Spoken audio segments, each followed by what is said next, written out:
7,000 का लोन लेने वाला बैंक से आत्महत्या कर लेता है, और शराब का फैक्ट्री चलाने वाले गद्दार लोग 5-5 हजार करोड़ का लोन लेके बैंक से खुलम खुली घूमता है, और तुम लोगों का शर्म नहीं आता है बे? किसानों का देशद्रोह बोल रहे हैं, किसानों का देशद्रोह बोल रहे हैं। उन दलालों को आज पिछवाड़ा में लाल करने वाला हूं। कुछ सरकार का दलाल लोग हैं जो किसानों का देशद्रोह बोल रहे हैं।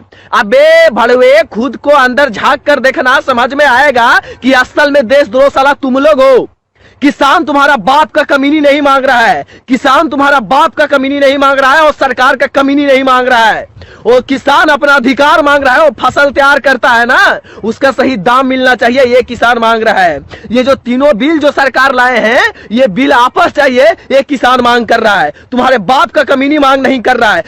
मालूम है बियर फैक्ट्री का मालिक, मालूम है बियर फैक्ट्री का मालिक जो होता है ना, 5,000 करोड़ का बैंक से लोन ले लेता है, और चुका नहीं पाता है तो हाथ खड़ा कर देता है कि मैं नहीं चुका सकता। उसको कोई कुछ नहीं पूछता है, उसको कोई कुछ नहीं पूछता है। मगर हमारा किसान जब 7,000 बैंक से लोन ले लेता है ना, तो उसको मजबूरन आत्महत्या करना पड़ता है। अरे शर्म करो इस देश के गद्दार लोग जो किसानों का देशद्रोह कहते हो। 7,000 का लोन लेने वाला बैंक से आत्महत्या कर लेता है, और शराब का फैक्ट्री चलाने वाले गद्दार लोग 5-5 हजार करोड़ का लोन लेके बैंक से खुलम खुली घूमता है, और तुम लोगों का शर्म नहीं आता है बे?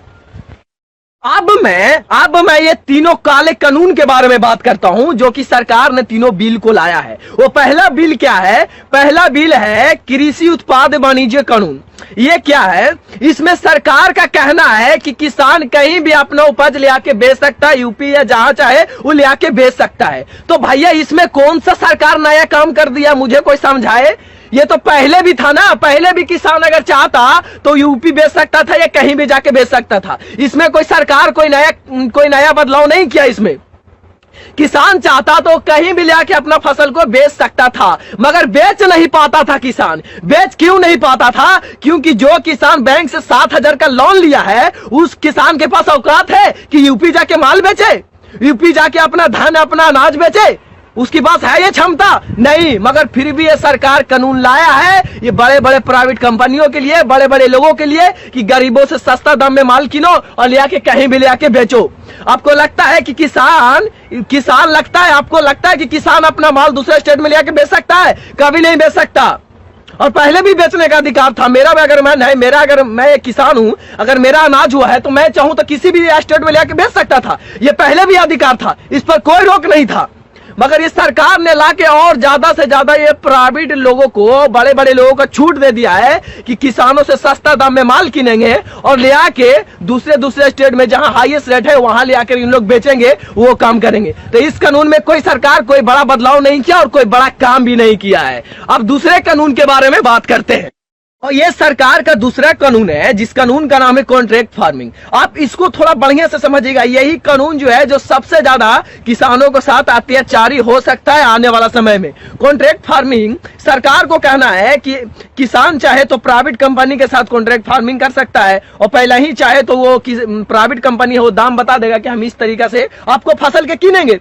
उसी तरीका से अगर मान लीजिए कि किसान ने पहले ही बॉन्ड भर दिया, ठीक है, तो जब भी प्राइवेट कंपनी अगर किसी क्षेत्र में आता है तो क्या करता है, आप पहले ध्यान से समझिएगा।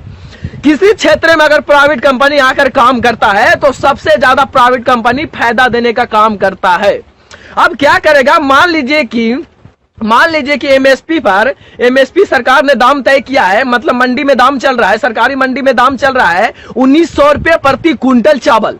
मान लीजिए 1900 रुपये प्रति क्विंटल चावल। तो प्राइवेट कंपनी किसानों से कितना में किनेगा मालूम है? 1900 रुपये प्रति क्विंटल चावल नहीं किनेगा, बल्कि किसानों से किनेगा 2300 रुपये प्रति क्विंटल, 2400 रुपये प्रति क्विंटल किसानों से किनेगा। आप कहेंगे भैया इसमें समस्या क्या है? इसमें तो बहुत बढ़िया है। तो हाँ, यहाँ पर ही 1-2 साल के लिए बढ़िया है, मगर आने वाला समय में क्या नुकसान होगा आप इसको सोचिए थोड़ा।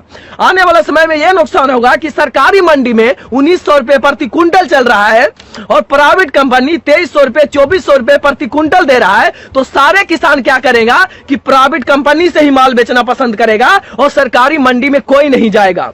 और जब सरकारी मंडी में कोई नहीं जाएगा तो सरकार ये अपना सरकार आएगी इस पब्लिक को सामने और ये कहेगा कि अब तो कोई सरकारी मंडी में आता ही नहीं, इसलिए सरकारी मंडी को अब बंद कर देना चाहिए, क्योंकि सारे किसान अब प्राइवेट कंपनी से माल बेच रहे हैं और सरकारी कंपनी सरकारी गोदाम में यानी सरकारी मंडी में कोई आ ही नहीं रहा है, इसलिए सरकारी मंडी को बंद कर देना चाहिए। अब जब सरकारी मंडी बंद हो जाएगा तो अब किसान पूरी तरीके से प्राइवेट कंपनी पर ही फोकस करेंगे और पूरी तरीके से प्राइवेट कंपनी पर ही निर्भर हो जाएंगे।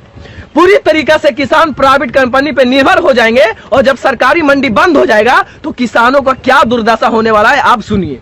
अब दुर्दशा यह होगा कि अब किसान तो अब सरकारी मंडी में जा नहीं सकता क्योंकि सरकारी मंडी बंद हो गया भैया, तो अब किसान पूरे तरीके से प्राइवेट कंपनी पे निर्भर हो गया। तो प्राइवेट कंपनी क्या काम करेगा कि अब जो 2300 प्रति क्विंटल और 2400 प्रति क्विंटल जो चावल ले रहा था, अब वही चावल लेगा 1100 रुपए प्रति क्विंटल और 1200 रुपए प्रति क्विंटल वो लेना स्टार्ट कर देगा।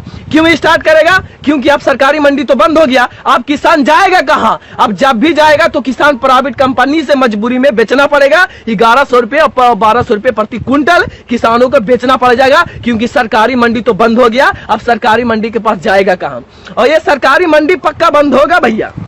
अब आप लोग कहेंगे कि ऐसा हो सकता है, इसका क्या गारंटी है? तो मैं आपका इसका पूरा गारंटी देता हूं ना भाई। आप थोड़ा देरी रुकिए ना, मेरे वीडियो को फुल देखिए, आपको मैं पूरे तरीके से समझाता हूं।